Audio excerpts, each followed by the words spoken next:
베드로전서 3장 13절에서 4장 6절의 말씀은 고난에 직면했거나 고난 가운데 있는 성도들을 향한 하나님의 말씀입니다. 오늘 본 말씀 베드로전서 4장 1절에서 6절은 이 3장 13절에서 4장 6절까지 이 소단락의 마지막 결론의 부분에 해당된다, 이렇게 볼 수 있습니다. 앞서 문맥을 저희가 잠시 되돌아보는 것은 오늘 말씀을 이해하는 데 매우 중요한 부분이라고 생각합니다. 3장 13절에서 3장 17절은 고난을 대하는 고귀한 방식에 대한 각 교훈이었습니다. 선을 행하다가 고난에 직면했을 때 두려워 말고 염려하지도 말라. 오직 하나님만을 두려워하여 고난을 오히려 복음을 증거할 수 있는 기회로 삼으라. 선한 양심을 가질 뿐만 아니라 그 양심을 더욱더 성장시키고 선행을 통해서 비방하는 자들을 부끄럽게 하라. 이것이 그 가르침이었습니다. 3장 18절에서 22절은 고난을 이기는 승리의 원천이신 우리 주 예수 그리스도에 대한 설명이었습니다. 그리스도인으로서 고난을 인내할 뿐만 아니라 고난으로부터 승리하기 위해서 항상 그리스도의 모범으로 되돌아가라. 고난 당하신 그리스도께서는 부활하셨고 승천하셨으며 지금 하늘 보좌 우편에서 다스리시는 만왕의 왕이심을 기억하라. 그리스도와 연합한 자로서 이 땅의 현재적 고난 가운데서 그리스도의 승리를 선포하고 확장시키는 일에 삶을 드리라. 이것이 오늘 본문 직전까지의 내용입니다. 그리고 오늘 본문의 말씀은 제가 설교 제목을 변경했는데요, 선을 행함으로 당하는 고난의 가치에 대한 말씀입니다. 4장 1절을 한번 보시기 바랍니다. 4장 1절 상반절을 보시게 되면 그리스도께서 이미 육체의 고난을 받으셨으니 너희도 같은 마음으로 갑옷을 입으라. 오늘 본문의 첫 번째 명령문이자 유일한 명령문입니다. 그리스도께서 이미 육체의 고난을 받으셨습니다. 그 의미는 의로운 자로서 불의한 자를 대신해서 십자가 위에서 대속의 죽음을 죽으셨다는 뜻입니다. 믿으십니까? 여기에서 마음이라고 번역되고 있는 단어가 엔노미아라는 단어인데 이 단어의 뜻은 세 가지입니다. 생각, 뜻, 목적, 이 세 가지 의미가 있습니다. 생각, 뜻, 목적. 사랑하는 성도 여러분, 성도님들께서는 그리스도의 생각과 뜻과 목적으로 무장하고 계십니까? 혹시 이러한 무장은 목회자나 영적 지도자들에게만 국한된 것이고 이 같은 영적 무장은 나하고는 사실은 별반 상관없다고 생각하고 계시진 않습니까? 중생하셨습니까? 진실로 중생하셨다면 모든 성도들은 영적 전쟁에 중생한 그 시점부터 돌입한 것이라는 것을 기억하십시오. 이 영적 전쟁은 한순간의 휴전도 없이 개인의 삶에서는 죽는 순간까지, 그리고 인류 역사 속에서는 주님께서 이 땅에 다시 오실 때까지 맹렬하게 지속되는 전쟁이라는 것을 한순간도 잊지 않으실 수 있게 되기를 바랍니다. 그리고 이 전쟁은 혈과 육에 대한 전쟁이 아니요 정사와 권세와 이 어둠의 세상 주관자들과 하늘에 있는 악한 영들과의 전쟁입니다. 이 영의 악한 영인 사탄은 강력함과 교활함이라는 이중의 극악무도한 무기를 가지고 성도들 그리고 우리 각자를 조화롭고 순결하게 살지 못하도록 불화와 죄의 씨앗을 뿌립니다. 과정과 교회와 세상에 만연한 이 불화와 죄의 씨앗을 제거하기 위해서는 우리는 하나님의 능력과 인간의 협력을 결합시켜야 될 필요가 있다는 것을 기억하십시오. 그렇기 때문에 사도 바울께서는 로마서 13장 12절에 밤이 깊고 낮이 가까웠으니 그러므로 우리가 어두움의 일을 벗고 빛의 갑옷을 입자 라고 권면했던 것입니다. 그리고 에베소서 6장 11절에서도 마귀의 계계를 능히 대적하기 위하여 하나님의 전신갑주를 입으라 라고 말씀하셨습니다.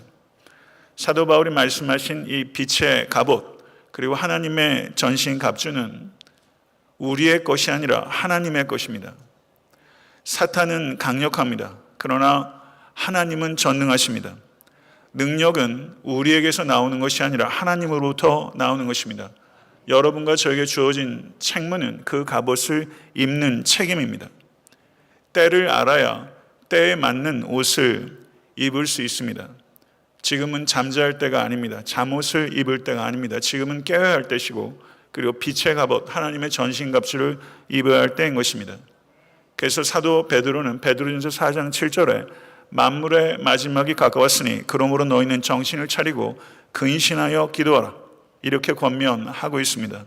1절 하반절을 보시게 되면요, 거기에 이는 육체의 고난을 받은 자는 죄를 그쳤음이니, 이렇게 말합니다. 많은 학자들이 다양한 견해들을 내고 있는, 해석적으로 갈리는 부분이 바로 여기인데요, 여기에서 육체의 고난을 받은 자는 과연 누구인가?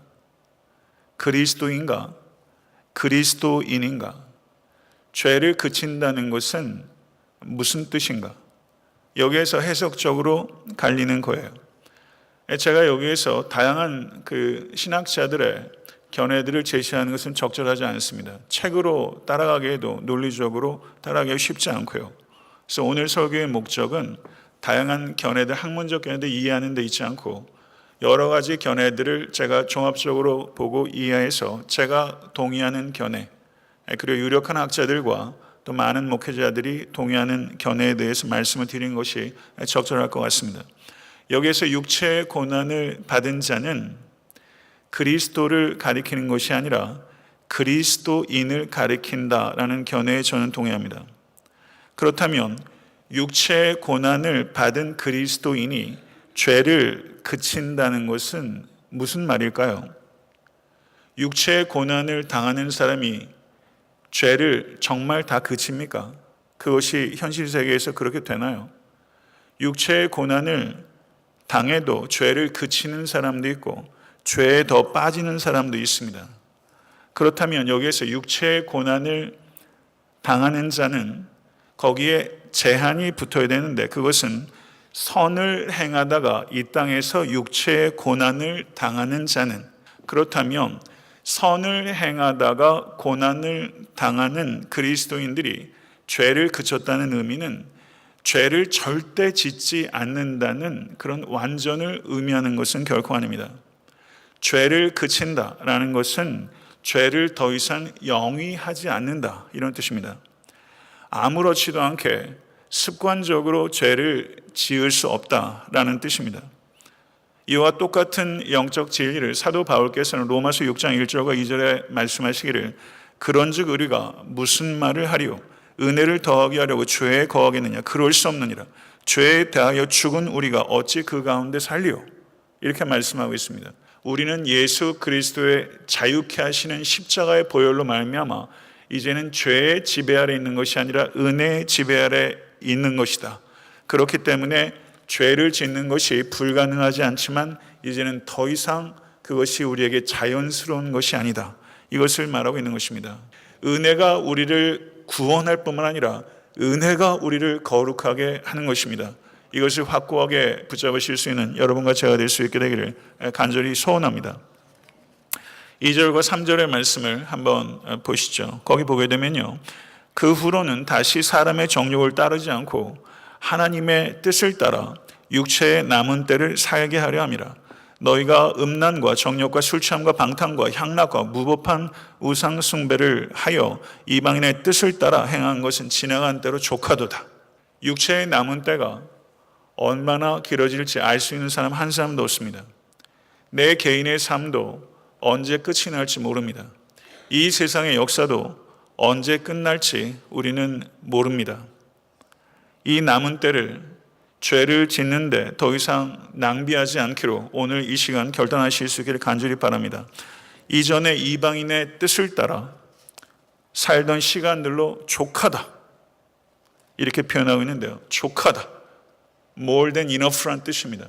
정욕은 무엇입니까? 절제되지 않고 풀어놓은 욕망, 그것이 정욕입니다. 다윗이 밧세바를 향한 욕망을 채우기 위해서 정직했던 다윗은 기만적인 인간이 됐습니다. 다윗의 아들 암논은 다윗이 밧세바를 간음했던 행위를 그대로 본받습니다. 아비 다윗을 기만하고 자신을 정성껏 간호했던 다말의 호의를 악용하고 그리고 완력을 사용해서 다말을 겁탈한 후에는 부끄러움도 모르고 다말을 버렸습니다. 아모스서 2장 7절을 보게 되면 힘없는 자의 머리를 티끌 먼지 속에 발로 밟고 연약한 자의 길을 굽게 하며 아버지와 아들이 한 여인에게 다녀서 내 거룩한 이름을 더럽히며 이렇게 언급하고 있어요. 가족을 안위를 위해서 가족이 먹고 살아야 되겠기에 뭐래도 일을 해야 하는 힘없는 한 여인이 아버지와 아들이 번차례로 욕을 보임으로 하나님의 이름을 더럽히고 있다. 이렇게 개탄하고 있는 내용이 여기 기록되어 있어요. 한국 사회에 요즘 미투 운동이 불길처럼 번지고 있어요. 저는 그것을 보면서 이 아모스서 2장 7절의 말씀을 생각하게 됩니다. 힘없는 자의 머리를 티끌먼지 속에 발로 짓밟는 행위죠. 꿈이 있으나 힘이 없는 소녀와 같은 여인들이 암놈과 같은 자들의 힘으로부터 자신을 지킬 수 없었던 지난 과거에 대한 뼈아픈 호소죠. 사랑하는 성도 여러분, 인간의 육체는 하나님의 영이 거하시는 거룩한 성전입니다. 예수 그리스도의 보혈이 우리에게 참된 자유를 가져다 주었습니다. 이 그리스도의 자유, 그리스도인의 자유는 죄로의 자유가 아니라 죄로부터의 자유입니다. 여러분과 저에게 주어진 자유는 방종이 아니라 절제입니다. 인간은 육체의 정욕을 채움으로 행복해지는 존재가 아니라 정욕을 다스림으로 행복해지는 존재라는 것을 부디 기억하실 수 있게 되길 바랍니다. 그 뒤에 이어지는 내용은 술 취함과 방탕과 향락이에요. 한국 사회가 딱 이 짝입니다. 성경에 등장하는 최초로 술 취한 사람이 누군지 아세요? 최초로 술 취한 사람 노아입니다. 노아가 성경이 뭐라고 말합니까? 의인이요 당시의 완전한 자요 하나님과 동행했던 자라. 그런데 노아가 술 기운의 지배를 받아서 그 경건했던 사람이 부끄러움도 모르고 옷을 다 벗고 벌러덩 누워 자기까지 했대요. 당시의 의인이었고 하나님과 동행했던 이 노아조차 방주 안보다 방주 밖이 위험하다는 것을 몰랐어요. 방주 안에서의 생활은 방주 밖의 생활을 잘하기 위한 준비 과정인 것을 놓쳤어요. 나오자마자 이내 술 취하고 벌거벗고 부끄러운 일을 당하게 된 것이죠. 사랑하는 성도 여러분, 여러분도 약하고 악하고 저도 약하고 악합니다. 혹시 우리가 육체의 정욕대로 살지 못한 것이 우리가 정말 경건해서가 아니라 기회가 없었기 때문 아닙니까? 사랑하는 성도 여러분, 부디 우리가 얼마나 약하고 악한 존재인지를 깨닫으시고 육체의 정욕에 취하지 마시고 오직 성령에 취하신 여러분과 제가 될 수 있게 간절히 바랍니다. 술에 취하면 짐승을 닮게 되지만 성령에 취하게 되면 그리스도를 닮게 됩니다. 술 취한 결과는 방탕으로 나타나지만 성령 충만의 결과는 반드시 절제로 나타나는 것입니다. 끝으로 무법한 우상 숭배입니다. 우상 숭배는 다 무법한 것입니다. 그런데 여기에서 베드로는 무법한 우상 숭배라고 말했어요. 그러니까 여기에서 이 무법하다는 것이 하나님의 법에 대한 것인가 아니면 세상 법에 대한 것인가 어디에 저촉되는 것인가 라고 했을 때 우상 숭배는 모두 무법한 것이기 때문에 여기서 무법한이라고 우상 숭배를 한정 짓고 있는 것을 볼 때 여기에서의 무법한 우상 숭배는 하나님의 법에 저촉될 뿐만 아니라 심지어 세상 법에도 저촉되는 극악무도하고 난잡한 부도덕상을 말하는 우상 숭배다 이렇게 볼 수 있는 것이죠. 제가 예전에 읽었던 책 중에서 한 대목을 제가 인용하고자 합니다. 현대 사회의 주된 우상 숭배는 자아요, 주된 교리는 자율성이요, 주된 예배 형식은 즐기는 것이며 주된 성수는 TV와 인터넷과 영화관이다. 이렇게 말했어요. 저는 이 책의 이 내용을 저는 많은 부분에 있어서 공감합니다. 우상 숭배의 본질은 무엇입니까? 자기를 숭배하는 것입니다. self-absolutization, 이거를 자기 절대화라고 표현한 윤리학자도 있었어요. 성도 여러분, 오늘 여러분과 제가 드린 이 예배가 정말 하나님을 경배하는 것인가? 아니면 타락한 이스라엘에 드렸던 우상 숭배같이 되는 것이 될 것인가? 어디에서 갈림길이 되는가 하면요, 이 예배를 통해서 자기를 만족시키려 하지 마시고 자기를 부인하십시오. 이 예배는 우리를 위해서 드리는 것이 아니라 하나님을 위해서 드리는 것이라는 것을 기억하실 수 간절히 바라고, 예배를 통해서 자기가 더 견고해, 더 중심이 되는 것이 아니라 자기를 부인하고 오로지 하나님께서 중심이 되신 예배에 성공하시는 여러분과 저의 평생의 예배가 될 수 있게 되기를 간절히 소망합니다. 4절과 5절의 말씀을 보시게 되면, 이러므로 너희가 그들과 함께 그런 극한 방탕에 다름질하지 아니하는 것을 그들이 이상히 여겨 비방하나 그들이 산자와 죽은 자를 심판하기로 예비하신 이에게 사실대로 고하리라. 회심하여 경건한 삶을 진실로 살아가고 계십니까? 그러면 회심 이전에 방탕에 다름질을 할 때 알았던 이들과 지금 어떤 관계를 맺고 계십니까? 그들은요, 단지 놀라는 데서 그치지 않고 적대적으로 공격하는 데까지 나아가는 일들이 많이 있습니다. 성도들의 변화된 삶이 극한 방탕에 달리는 자들을 불편하게 하고 그리고 고통을 가하는 것이 되기 때문입니다. 그러나 성도 여러분, 모쪼록 선을 행함으로 고통을 당할 때 그 모든 고통을 심판의 빛 아래서 바라보실 수 있게 되기를 바랍니다. 심판의 빛 아래서 우리의 삶을 바라봐야 됩니다. 세상 사람들은, 그리고 특별히 성경시대에 세상의 세속의 사람들이 그리스도인들을 재판장으로 끌고 갔습니다. 사도행전을 보시면 사도 바울이 여러 차례 재판장으로 끌려갔습니다. 사도행전 앞에 보셔도 베드로와 야고보와 요한 등이 재판장 앞으로 많이 끌려왔어요. 그리고 그 안에서 취조받고 신문당했습니다. 초대교회 많은 성도들이 재판장 앞에 끌려갔습니다. 베드로 전설을 수신한 수신인들도 예외가 아니었습니다. 그러나 그리스도인들을 재판장에 끌고 갔던 세상에 속한 사람들이 산자와 죽은 자를 심판하시는 의로우신 재판장이신 예수 그리스도께서 이 땅에 다시 오실 때 그들이 의로우신 재판장 앞에 나아가 그들이 자신들의 행위를 고백하게 될 때가 있다는 것입니다. 이와 같은 심판의 빛으로 우리의 삶의 현실들을 조명해 보라는 것이 사도 베드로의 권면인 것이죠. 사랑하는 성도 여러분, 그리스도인들을 핍박했던 자들은 책임을 지게 될 것이며 고난 당했던 그리스도인들은 의롭다 인정받게 될 것이고 약속된 모든 유업을 받아 누리게 될 것입니다. 이것을 진실로 믿으실 수 있게 되기를 간절히 축원합니다.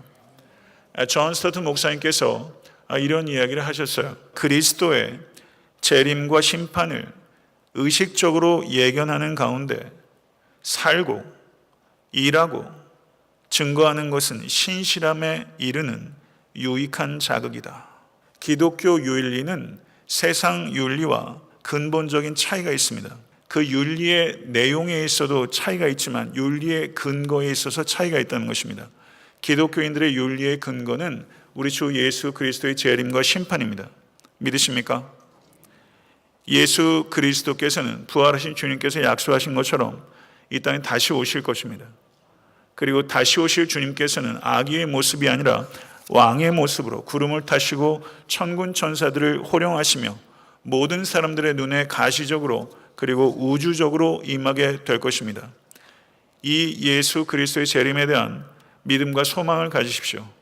그리고 이 믿음과 소망이 있을 때만 우리는 이 땅에서 그리스도인답게 살 수 있는 것입니다. 베드로 전설을 수신했던 당시의 그리스도인들은 불의한 심판으로 고통당하고 있었습니다. 그들에게 심판주 되시는 예수 그리스도의 의로우신 심판이 임박하였다라는 것이 그들에게 얼마나 큰 위로와 격려가 되었겠습니까? 핍박의 위협 속에서 살아가는 그리스도인들에게 신실하게 살아가라. 그리스도는 의로우신 심판주이시다. 예수 그리스도의 심판이 그들에게 격려와 위로의 일부가 되었다는 것을 기억하십시오. 사랑하는 성도 여러분, 진실로 예수를 믿고 그리고 의지하고 계시다면 예수 그리스도의 심판에 대해서 우리는 두려워할 것이 아니라 그것이 우리에게 격려와 위로가 되는 것입니다. 이것을 진실로 기억하시고 받아들이시고 그리고 삶에 적용하실 수 있게 간절히 소원합니다. 제가 오래전에 읽었던 기독교 고전 중에 하나가 찰스 M. 셸던이라는 사람이 쓴 What Would Jesus Do?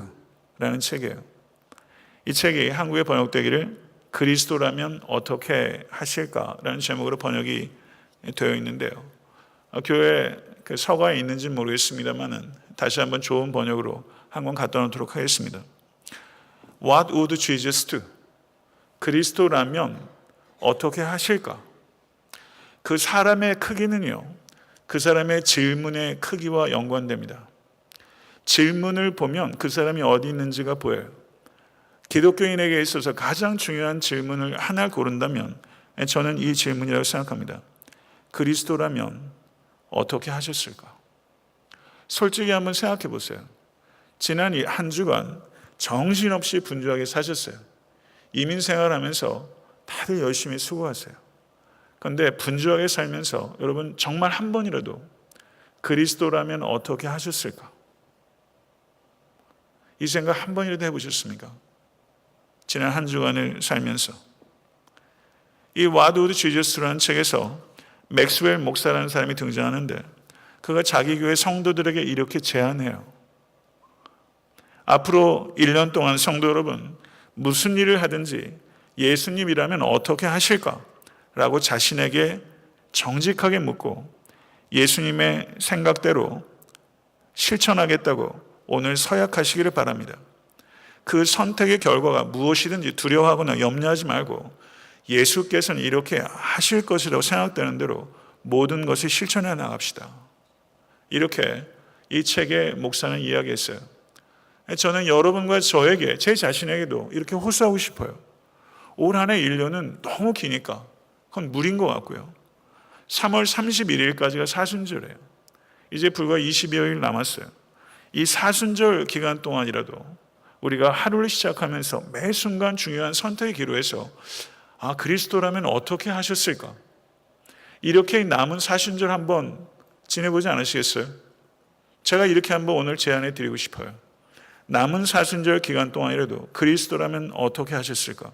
이 질문에 입각해서 예수 그리스도의 답을 가지고 그것을 삶에 실천해 보시기로 여러분과 저에게 제안하고 싶습니다. 6절의 말씀을 보시게 되면요.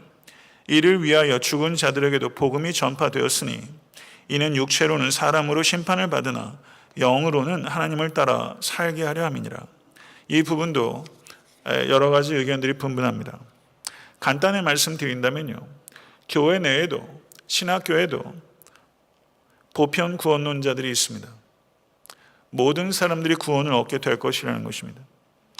그 보편 구원론자들이 여기에서 죽은 자들에게도 복음이 전파되었으니 이 말씀을 오용해서 죽은 자들에게도 두 번째 세컨 찬스가 있다 라고 이것을 확대해서 생각합니다. 지금 사도 베드로는 세상 사람들에게 하나님의 심판이 있을 것이다 라고 경고하면서 고난 가운데 있는 성도들에게는 하나님의 심판이 있을 것이다 라고 위로하고 있습니다. 세상 사람들에게 하나님의 심판은 경고요, 예수 그리스도를 믿는 자들에게는 하나님의 심판은 위로입니다. 이런 문맥 아래서 이야기를 하고 있는데 지옥에 있는 자들에게 회개할 세컨 찬스가 있다. 이것은 문맥에도 부합하지 않습니다. 지옥에서도 회개할 기회가 있다고 주장하는 것은 믿고 싶은 바지 믿을 바는 결코 못 되는 것입니다. 성경은 지옥을 형벌의 장소라고 이야기하고 있지 교정의 장소라고 이야기하고 있지 않습니다. 이것을 생각하십시오. 그리고 여기에서 죽은 자들이 영적으로 죽은 자들을 의미하는 것도 아닙니다. 그렇다면 여기에서 죽은 자들은 누구를 이야기하는가? 과거의 복음을 듣고 회심했지만 지금은 죽어 있는 성도를 가리키는 것입니다. 그 죽은 자들 가운데는 그 믿음 때문에 핍박으로 죽은 사람들도 있었을 것입니다. 사도 베드로는 회심하고 죽은 자들이 결코 헛되이 믿은 것이 아니다. 복음을 믿고 죽은 자는 육체로는 세상 사람들이 볼 때 심판을 당한 것처럼 보이지만 영으로는 하나님 보시기에 살아있는 것이다. 회심하고 믿음 가운데 죽은 자들의 죽음은 결코 불행이 아니라 그것은 불멸의 삶의 시작이다. 복음을 믿고 죽은 자는 영적으로 그리고 영원히 살아있을 것이다. 그리고 그리스도께서 재림하실 때 그 썩은 몸이 변화돼서 그리스도와 같은 몸을 입게 될 것이다. 할렐루야. 사랑하는 성도 여러분, 이것이 성경의 가르침입니다. 우리가 믿는 믿음은 결코 헛되지 않습니다. 서로 우리가 믿는 믿음으로 고난을 당하고 그 고난으로 죽게 된다 할지라도 결코 헛되지 않을 것이다. 믿음 가운데 죽는 자는 영적으로 지금 살아있으며 영원히 살아있게 될 것이고 예수 그리스도께서 이 땅에 다시 오실 때 그 썩을 몸이 변화돼서 그리스도와 같은 부활의 몸을 입게 될 것이다. 이것이 성경이 한결같이 우리에게 약속하고 있는 바입니다. 사랑하는 성도 여러분, 말씀을 맺겠습니다. 하나님의 뜻에 순종하시기 위해서 고난을 당하신 적이 있으십니까? 그런 경험이 있으십니까? 그것이 선뜻 떠오르십니까? 하나님의 뜻을 순종하기 위해서 고난을 당하는 경험은 죄를 그치는 경건을 강화시킵니다. 그러한 경험은 반드시 경건을 강화시켜요. 여러분이 믿음대로 살기 위해서 반대에 부딪히게 되면 그 반대가 여러분의 신앙을 견고하게 합니다. 여러분과 저의 남은 육체의 이 시간들이 죄를 짓는 데 사용하는 것이 아니라 하나님께 순종하기 위해서 불가피하다면 고난조차도 기꺼이 감수하는 삶의 사라들을 차곡차곡 쌓아가는 시간이 되실 수 있게 간절히 축원합니다. 그것은 참으로 가치 있고 아름다운 일이기 때문입니다. 모쪼록 선을 행하다가 고난을 당하는, 기꺼이 고난을 감수하는 일들로 여러분과 저의 신앙이 확고해지고 그리고 애타한테 섬기는 교회가 강력해질 수 있기를 간절히 소원합니다. 심판주 되신 예수 그리스도께서 이 땅에 언제라도 다시 오실 것입니다. 그때 이 자리에 계신 한 분 한 분이 부끄러움이 아니라 담대함으로 그토록 만나기 원했던 주님을 만나실 수 있는 축복이 모두에게 임하실 수 있게 되길 우리 주 예수 그리스도 이름으로 간절히 축원합니다.